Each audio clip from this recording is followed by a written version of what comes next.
Key tonight for Chicago, pounding the offensive glass. Key for the Washington Bullets, try to eliminate the transition baskets. Here's Murasan, who opens the scoring, and that's got to be a weapon that the Bulls have to fear.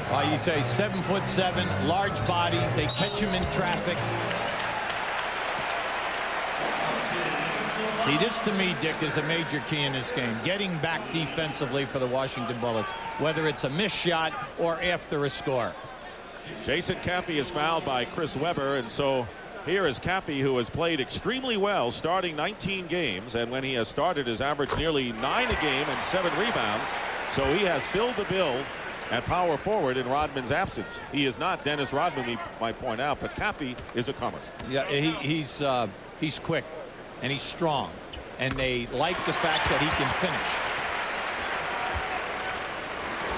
2-2 the score. Rod Strickland, very important factor, as Hubie pointed out at the stretch, in the playoffs for the 9th straight year in his career with 4 different teams. Murasan surrounded. And a whistle and a 3-second violation. The basket will not count. Well, when Murasan passed that ball out, Dick, he stayed in the lane. It's interesting, in the early going, we have Jordan on Strickland, and we know that Strickland will have the basketball the majority of the night. So Michael's going to have to work both ends of the floor. And Calbert Chaney has the assignment of guarding Michael Jordan. Tony Kukoc or Luke Longley hitting the shot from outside, and that's what the Bulls like to do, get their big 7'2" Longley out early with the outside pop. Well, you have to get up on him. He's very dangerous, and he can make that shot. There is Rod Strickland penetrating, blocked inside, and the Bulls can't get it back. Calbert Chaney is short with it, and Caffey gets a rebound. Harper releases down court. Pippen bringing it up for Chicago. Bulls are very tough in transition in this building. Jordan misses from 3, batted out, and Jordan's going to get it back. Jordan flips to Caffey, and a great play. On a great pass by Michael Jordan, Caffey gets his second basket. Great pass, and then a terrific catch in traffic. I like this here right now. A 20-second timeout to regroup. Very smart. Now, when you play the Chicago Bulls, you always must remember they love to shoot threes in transition. Jordan and Pippen. Now, just keep an eye on this. Look to the right of your screen. Beautiful dump off. But how about this finish as the 7'7" shot blocker steps in? Watch Caffey switch hands now and lay it up with his left. That's what we mean. He can finish in traffic. And you talk about the three-point shot. That was the big weapon that the Bulls used, the three-point basket against the Bullets in the regular season. Well, when Washington won, they won the game by 8 points. When Chicago won, they won by 1 and by 4. The difference is Chicago made 7 threes a game, Washington only 3, and the Bulls shot 45%. That was a major factor. Bullets have not been a good three-point shooting team this year. Murasan hits the shot, and you can see he was banged, double-teamed, and got the basket anyway. So Murasan has the first 4 Bullets points at 6-4 in favor of the Bulls. Nearly 2 minutes gone by in the opening quarter. Pippen looking for Caffey. Turnaround over Webber. Webber doing a good job staying with Jason Caffey. I hope you're enjoying Murasan in the early going here right now. He is making Luke Longley at 7'2" look like Tiny Tim. Webber misses from downtown, and it comes down into the hands of Scottie Pippen. Here is Longley, 2-on-1, and Longley will be called for the offensive foul. So you always try to get the ball away from the center. You never want your big people handling unless it is a very athletic type of guy. Now, that was dangerous for Chris Webber to take a charge. Now, look at the size here. Now, we're talking 7'2", 292 on a good day. Might be over 300. And Chris Webber took that one, bam. What's a good day? Oh, in Australia, I mean, the sun we can go on and quite on. a bit. I guess you're right. Jordan is guarding Strickland now. And Howard is guarded by Caffey. Juwan Howard hasn't handled the ball much in the early moments. 5 on the shot clock for the Bullets. And Juwan Howard misses a turnaround, and Scottie Pippen got position for the rebound. In the early going, I like the Bulls. 1 shot and out for Washington. Jordan. And Pippen with the offensive rebound. Scottie Pippen had a big year against the Bullets in the 3 games, and he feels he is fresh, mentally as ready as he's been in quite some time. And a foul is called against the Bullets with nearly 3 minutes gone by. In that situation, anytime that Chicago brings the ball out and they run a guard around on the left side of the floor, there is a double screen to the right, and what we had was a massive collision of 6 guys. Juwan Howard was called for the foul. Here is Pippen on a step back, and Scottie Pippen with his first field goal of the game. Pippen hit 49% of the shots against the Bullets and had a sensational 3-point season against them. Here is Weber going in for the layup, and Chris Weber going baseline. That's what you need. You have to attack the rim against the Bulls because they really are not a shot-blocking team. Attack the rim and do not settle for jump shots. 2-point lead for the Bulls, and Murison blocks Pippen. Harper shooting over Longley's screen, and Ron Harper gives the Bulls a 4-point lead. Well, out on that floor right now, Harper, Pippen, Jordan, all excellent 3-point shooters. And in having a chance to talk to Michael Jordan before the game, he said, I'm a little nervous about this Washington team because I do not know what to expect. Well, you're right. They're young, very talented. Juwan Howard hits from outside against the Cavaliers. That would have been a different story. There it is again. Here is Caffey going in strong. Follow-up. Longley tips it out to Caffey. And Jordan now. And Calbert Chaney all over Michael Jordan. Plenty of time on the shot clock. And Chaney bumps Michael Jordan and commits the Bullets foul. Now keep an eye on Murison as he comes in here and shot blocks. He never even left the floor. Now this is just a good guard around play. Harper taking the 3 right in your face. Third team foul against the Bullets. The Bulls have yet to commit a foul. Here's Longley. He'll pop from outside if given the chance. Short with it, and here come the Bullets trying again to narrow it. They're down by 2. And Strickland with a good pass into Murison, and Murison travels before the shot. But the Bullets are getting it into the big guy, and he is going up with a shot almost every time. Michael Jordan is working very hard defensively to get and to level off Rod Strickland with the ball and get the ball out of Strickland's hand. Now, we know we've only played 5 minutes, but let's see if he can continue this for a long period. Jordan has yet to score. Chaney falls down. Jordan gets it back with 5 on the clock. Ron Harper throws up an air ball, and they're going to call a foul on Juwan Howard, I believe, and that'll be 2 as Howard knocked Pippen to the floor. So 2 fouls on Juwan Howard, Washington's power forward, and Bernie Bickerstaff not happy with that. Will bring in a new man, Harvey Grant. Yeah, you're going to see now. You see Pippen has him. Howard tried to step over the top, and anytime that you go over the top with the elbow and step through, that looked a little bit like offensive linemen trying to defend against a defensive lineman in the NFL. You watch football.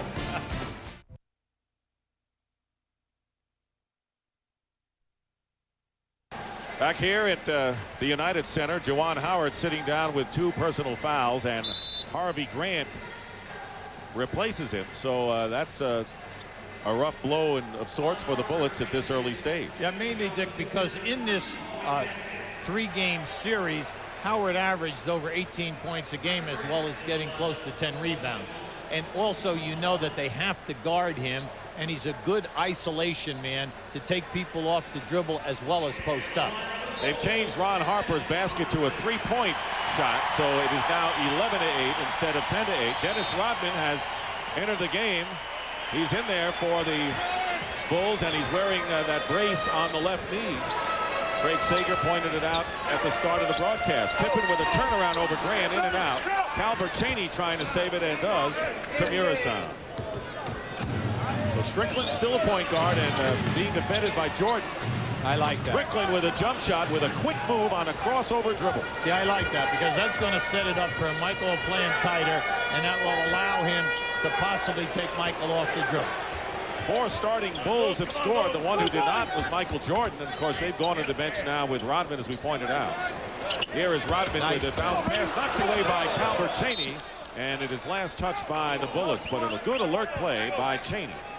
Anytime that the ball goes into the pivot and Chicago is in their triangle, the guy in the corner will always cut backdoor on the baseline. Long 3 attempt by Pippen, and Rodman gets the offensive rebound, and there you know, that's what the Bulls miss when they don't have Rodman in the lineup. And you saw Detroit leading Atlanta in the first game of their playoff series on TBS tonight. So we have a lot of action on TNT and TBS tonight with a doubleheader on both of our networks. Now you can see with Rodman in there, you get +6 rebounds. And then without him, you can see the team struggled. They lost 6 games. Jordan with his first basket, and it comes with more than halfway through this opening quarter. Michael Jordan scoring, and the Bulls lead by 3. Main thing when you have a young team, I like that early timeout by Bernie Bickerstaff. You just have to calm them down. Just make them stay in the game plan. Now, Murassan hit in the eye. Yeah, he did.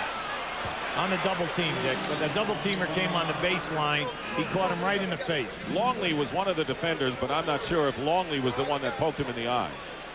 George Murassan, who was born in Romania in his 3rd year. Now just watch on the baseline. There it is right there. Ron Harper coming on the baseline side. You can see Longley is playing Murassan on the top side, forcing him baseline, and they're trapping along the baseline. Bulls by 3 with nearly 5.5 to go in the opening period. Jordan remains on Strickland and runs into a Murassan pick, tries to stay with Rod. Strickland misses, and Rodman gets the rebound, loses it to Strickland. Strickland, who loves the paint, but would rather hold on to the ball. Harper and Weber scrapping for it, and it's going to be Bulls possession. And you can see the great hustle in the early going of game number 1, and the Bulls with the ball and a 3-point lead. You got to get back. See, once again, the Bulls had the ball over half court. Two defenders wearing red shirts out of position. And we'll have another foul. This one against the Bullets, and it'll be on Harvey Grant and the Washington Bullets in the penalty, and Scottie Pippen will go to the line to shoot 2. You look at Bernie Bickerstaff, who took over for Jim Lynam and did a fantastic job down the stretch for the Bullets. Tony Kukoc coming in now, Huey. Yeah, and the fans love this guy because of his all-around game, Dick. You're talking 13 points. He's right there as one of the key assist people on your ball club. He gets you right around 4 to 5 assists, and then he is a dangerous 3-point shooter. And when you look at the 3 double-figure scores, primarily it is Jordan, Pippen, and Kukoc, number 3, as the Bulls have a 5-point lead with 5 minutes to go in the first quarter. Looking for Weber. Weber double team and off the glass, and Rodman gets the rebound, and he is fouled. Now that's Chris Weber over the back. Now if I'm Weber, I'm upset because Weber was just mugged by Rodman going to the basket. No call. The shot is missed. And then, now just watch Weber come across as he gets this ball. Now watch how Rodman manhandles him as he comes into the lane. See, now right there he gets hit by 2 players, and then as it comes off, he goes over the top, foul. That's a second foul, so Weber and Howard each with 2 fouls. Chris Weber will be coming out of the game, and Tracy Murray will replace him. So Murray, who is the Bullets' best 3-point shooter, replaces Chris Weber, who goes out of the game having scored 2. Those are Murray's numbers this year. Rodman making good on the first free throw and throws up the air ball on the second. So the Bulls lead by 6. Look, for a guy who shoots 57% on the foul line, not bad. 1 for 2. All right. Now, Sun Sonics coming up on TBS in the second half of the doubleheader. That's coming up. That's tomorrow. Blazers, Lakers, and the Clippers and the Jazz. 16-10, Chicago leading, and Randy Brown, who is a tenacious defensive guard, has come in the game. Scottie Pippen goes out. He scored 4. Now what this does is this moves Michael Jordan over onto Chaney. Now there's pressure on Washington now. They've got to find the guys who can put the ball in the basket. Murray is a big shooter. Chaney hits, and Chaney, if left open, will burn you. He had the best shooting percentage of any guard in the NBA this year, over 50%. Well, what you like to do is maximize Michael and force him to defend. Going past Murassan, and Michael Jordan with his second basket of the game, and the Bulls lead 18-12. There is Chaney. Kukoc on him now, and in trouble underneath, throws the ball away. to Randy Brown. Bullets get back defensively, but Washington turns it over. Jordan picked up by